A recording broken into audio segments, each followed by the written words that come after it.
Hello, hello les amis, bienvenue leçon du dimanche 15 juin, Daniel 2 et l'approche historiciste de la prophétie, c'est le titre. J'ai choisi comme verset pour aujourd'hui Daniel 2, 44.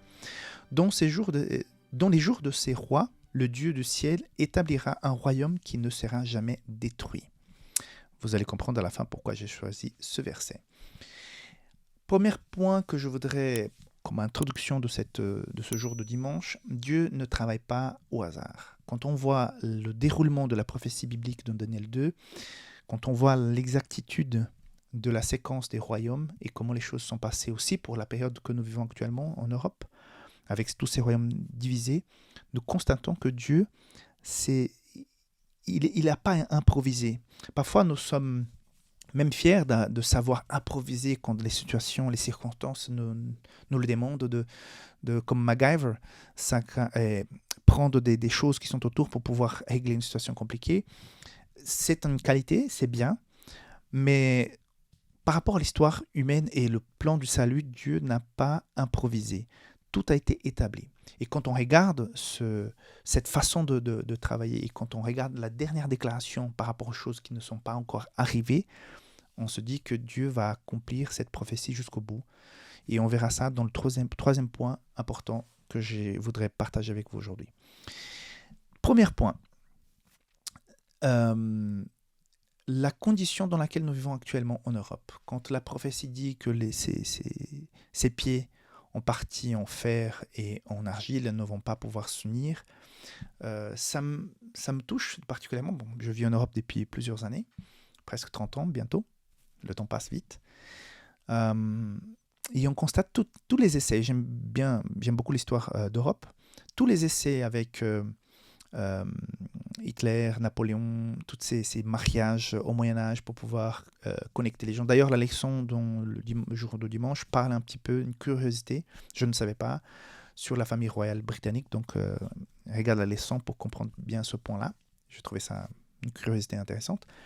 Mais tout ça pour montrer que ce que nous vivons actuellement, cet essai de l'Union européenne de connecter tous les pays, d'avoir un seul président, une seule très forte constitution, hein, on a constaté que ça a un échec avec l'Hollande et la France qui ont refusé la constitution européenne telle comme elle avait été conçue pour avoir un président et tout ça.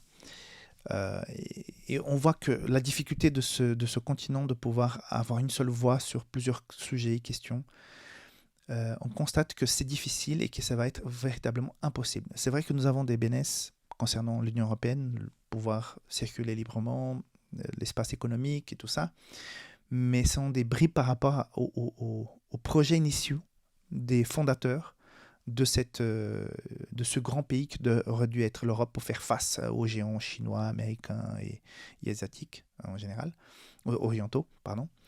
Et c'est compliqué, c'est vrai compliqué, c'est très compliqué et ça va jamais aboutir à un seul président et un seul pays, jamais. Puisque la prophétie le dit clairement et je constate, malgré des siècles d'essais, ça n'a jamais pu aboutir.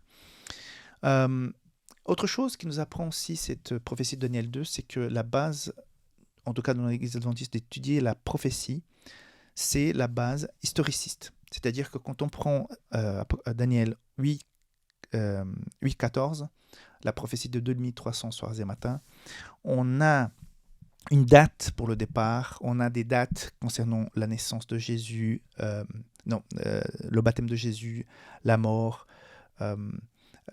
son ministère. Donc, tout ça montre, et ça nous amène après à 1844, qui est connecté au début de l'Église adventiste plus tard, non ? On est le fruit d'étude d'une prophétie, pas le fruit de hasard de cette Église. Donc, on voit comme la façon d'approcher la prophétie historiciste est la plus fiable pour pouvoir bien comprendre l'histoire et les prophéties bibliques. Ça nous donne vraiment un aperçu plus clair de comment interpréter les choses.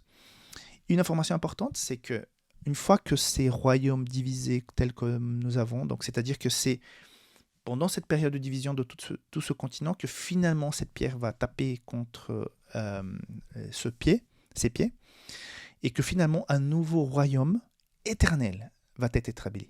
C'est-à-dire que le nouveau royaume qui va venir sera le véritable royaume. Et plus jamais le péché, le mal rentrera dedans. En résumé, grâce à ces prophéties et d'autres explications encore que nous retrouvons dans la Bible, nous devons faire confiance que Dieu gère bien l'histoire, il revient bientôt par le symbole de cette pierre qui se détache sans aide de mains humaines et que finalement nous allons vivre la véritable vie, la vie éternelle. On se retrouve bientôt pour la leçon du lundi. Bye bye.